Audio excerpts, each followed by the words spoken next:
Hello, and welcome back to another video from yours truly. I love movies, I really do. The music, the characters, the cinematography, I love it all.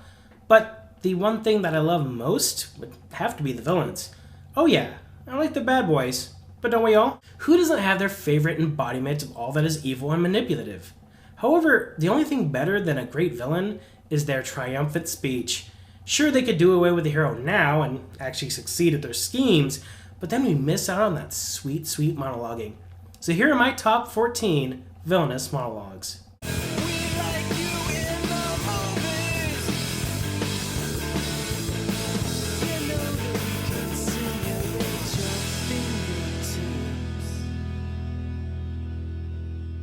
Loki from The Avengers. Of all the great things coming out of the recent rise in high-quality superhero movies, Loki has to be near the top. Rising past just being Thor's half-brother archenemy and becoming a genuine threat to all of mankind. And the best example of this has to be when he gets some alone time with Black Widow. Barton told me everything. Your ledger is dripping. It's gushing red, and you think saving a man no more virtuous than yourself will change anything?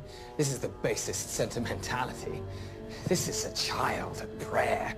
Pathetic! You lie and kill in the service of liars and killers. You pretend to be separate, to have your own code, something that makes up for the horrors. But they are part of you, and they will never go away. I won't touch Barton, not until I make him kill you. Slowly, intimately, in every way he knows you fear. And then he'll wake just long enough to see his good work. And when he screams, I'll split his skull. This is my bargain, you mewling quim. The sudden change in Loki from amusement to downright threatening is a beautiful transition. And even better, it's coming from a character that embodies the classical archetype. Intelligent, smooth, and a little on the crazy side. But because this particular monologue turns out to be a huge clue for Black Widow, he's at the bottom of this list. Loki's speech. It got us all googling the phrase, mewling quim. Zorg from Fifth Element. What can I say about the Fifth Element that hasn't already been said? It's funny, action-packed, and one of Mia Jovovich's better performances before being sucked into the horror that is the Resident Evil series. And what better over-the-top antagonist could you ask for than Jean-Baptiste Emmanuel Zorg? I tried to save life. But you only seem to want to destroy it. Oh, Father, you're so wrong. Let me explain. Life, which you so nobly serve, comes from destruction, disorder, and chaos. Now take this empty glass. Here it is, peaceful, serene, boring. But if it is destroyed, look at all these little things. So busy now. Notice how each one is useful. What a lovely ballet ensues, so full of form and color. Now, think about all those people that created them. Technicians, engineers, hundreds of people who will be able to feed their children tonight so those children can grow up big and strong and have little teeny-weeny children of their own and so on and so forth, thus adding to the great chain of life. Water, fruit, You see, Father, by creating a little destruction, a cherry. I'm in fact encouraging life. In reality, you and I are in the same business. Cheers. Of course it's goofy, but that's the kind of world Zorg occupies. I mean, his name is Zorg. Now, while the speech isn't as powerful as Loki's, I rate it a notch above for one simple reason. Presentation. Not only does he set the mood, but he even has his own props. And in true supervillain fashion, this nifty speech almost gets him killed. Kind of like our next speaker. Vizzini from Princess Bride. Who could spice up a love story more than Vizzini? The scrappy Sicilian that could give the Mario brothers a run for their money. Smart, charismatic, physically imposing, he is none of these things. Yet he is still a deadly opponent in a battle of wits. All right. Where is the poison? The battle of wits has begun. It ends when you decide and we both drink and find out who is right and who is dead. But it's so simple. All I have to do is divine from what I know of you. Are you the sort of man who would put the poison into his own goblet or his enemies? Now, a clever man would put the poison into his own goblet because he would know that only a great fool would reach for what he was given. I'm not a great fool, so I can clearly not choose the wine in front of you. But you must have known I was not a great fool. You would have counted on it, so I can clearly not choose the wine in front of me. You've made your decision then? Not remotely. Because iocane comes from Australia, as everyone knows. And Australia is entirely peopled with criminals. And criminals are used to having people not trust them, as you are not trusted by me, so I can clearly not choose the wine in front of you. Truly, you have a dizzying intellect. Wait till I get going! Where was I? Australia. Yes, Australia. And you must have suspected I would have known the powder's origin, so I can clearly not choose the wine in front of me. You're just stalling now. You'd like to think that, wouldn't you? You've beaten my giant, which means you're exceptionally strong. So you could have put the poison in your own goblet, trusting on your strength to save you, so I can clearly not choose the wine in front of you.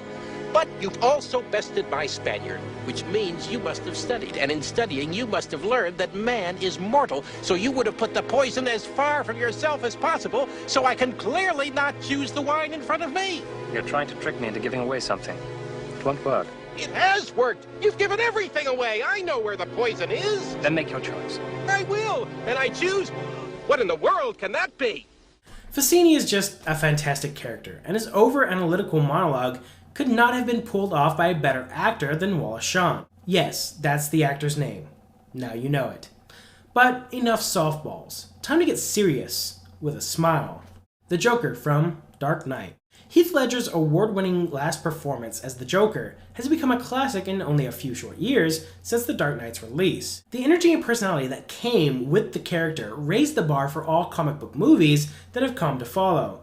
And you couldn't very well have a scene with the infamous Joker without reminding us how batshit insane he was. You wanna know how I got these scars? My father was a drinker and a fiend. And one night, he goes off crazier than usual.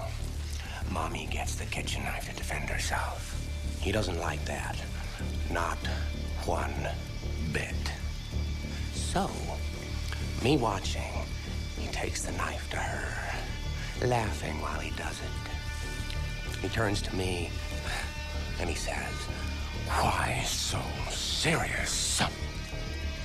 He comes at me with the knife. "Why so serious?" He sticks the blade in my mouth. "Let's put a smile on that face." And... why so serious? The intensity of the scene just puts you on the edge of your seat with very little prompting. That one moment says everything you need to know about the character, leaving you dreading what he might do next. The Joker. Pay attention to what he's saying, or he might just cut to the point. Roy Batty from Blade Runner. Blade Runner is a visually stunning film with complex ideas, and none more complex than the renegade replicant, Roy Batty. Throughout the movie, Roy has murdered his way through several people trying to reach his goal of extending his predetermined lifespan. But it's at the end of his life that he does something no one else on this list would do. He saves the guy that was trying to stop him, just so he can give that one last speech. I've seen things you people wouldn't believe. Attack ships on fire off the shoulder of Orion. I watched sea beams glitter in the dark near the 10-house gate.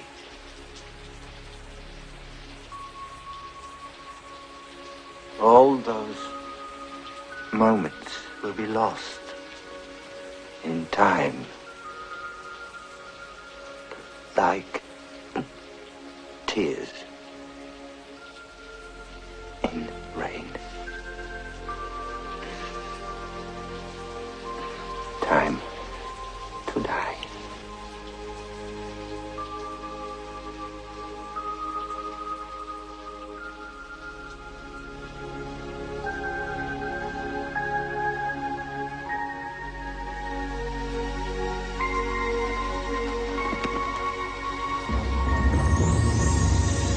This moment is so unexpected and so deep that it even catches Harrison Ford off guard. Doves, man. Doves. Tony Montoya from Scarface. Scarface was a crime drama like no one had ever seen before. Raunchy, gory, twisted. It was gritty and it was in your face. Much like the film's central character, Tony Montoya.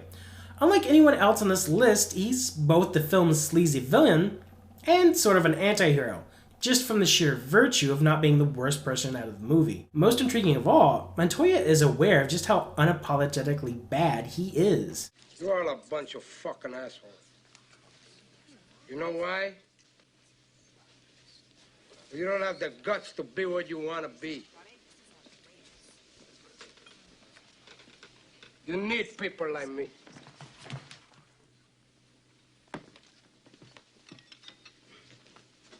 You need people like me so you can point your fucking fingers and say, that's the bad guy.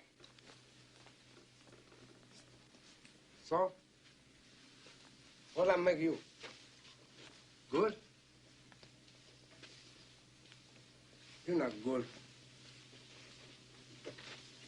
You just know how to hide, how to lie. Me, I don't have that problem. Me, I always tell the truth, even when I lie.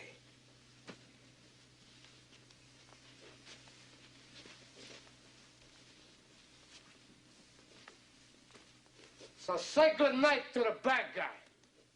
Come on. The last time you're gonna see a bad guy like this again, let me tell you. Come on. Make way for the bad guy. No, Tony, we won't be seeing a bad guy like that anytime soon. For his bold self-awareness and persistence, Tony Montoya's dinner scene gets him 9th place. It's just too bad he couldn't work in a little bit of scripture too. Jules Winfield from Pulp Fiction. There is no one who can get you as pumped and in the action as Samuel L. Jackson. And if there's one character that could encompass all the coolness that is Jackson, it would have to be Jules Winfield. Whether it's his no-nonsense fro or his stylish suit, Jules is one badass motherfucker that you don't want asking you questions. You read the Bible, Greg? Yes. Well, there's this passage I got memorized, sort of fits the occasion. Ezekiel 25:17.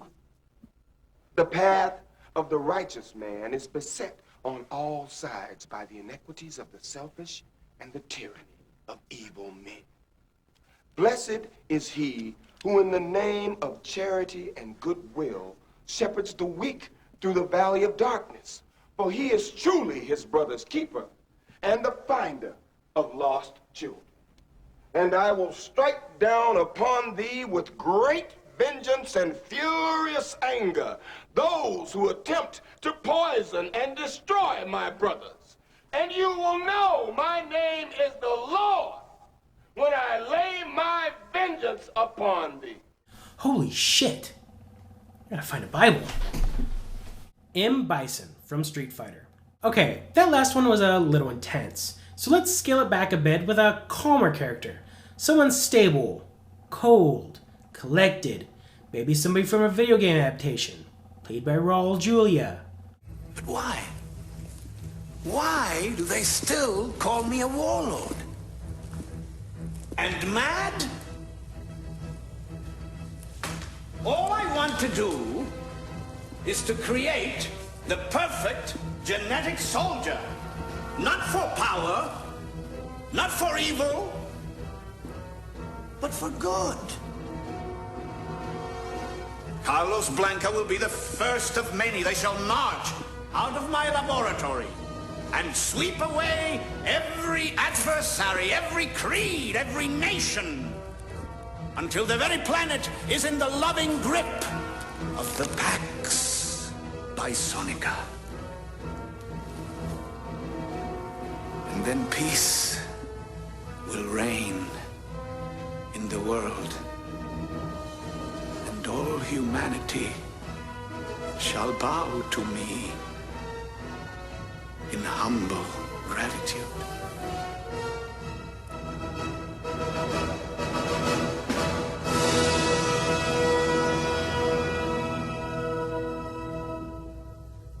That was beautiful. I love this guy. Throughout the entire So Bad It's Good flick, Bison has been nothing but a deranged asshole. But the funniest thing is that this guy really doesn't get why people don't like him. He's got so much conviction that even Zangief falls for it. While some megalomaniacs might have moments of self-doubt, this low tangent proves that Bison does not. M. Bison. He might be the #1 bad guy in the Street Fighter series, but he's only number 7 on my list. Whoa, this video is running a little long. I might have to make it a two-parter. The second half is coming next week. So until then, I'm Darren with Movie Blender.